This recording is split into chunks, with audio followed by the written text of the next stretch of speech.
Representative Petri, you've signed a discharge petition. What's this all about?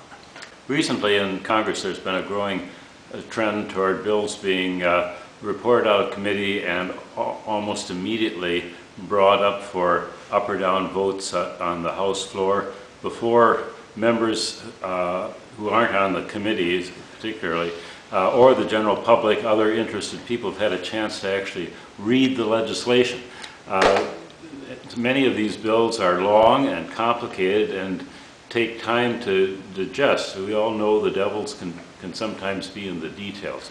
So I've been happy to co-sponsor legislation and to sign a discharge petition to bring the legislation before the House for an up or down vote to provide that any legislation that is considered for a vote on the floor of the House of Representatives has to be available 72 hours in advance, both to members and to the general public on the web before it can be voted on. What happens if, well, is there a way to get around this if there's an emergency?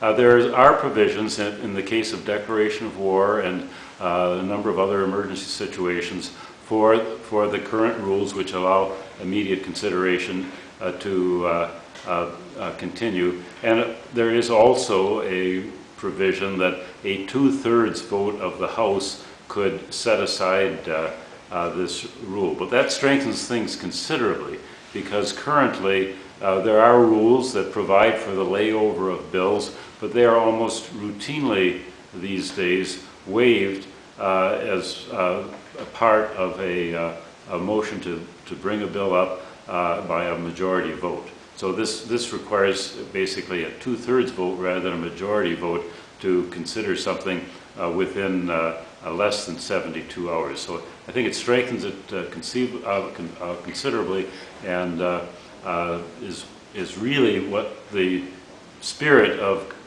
due deliberation has been all along, but that spirit's not been observed very much lately.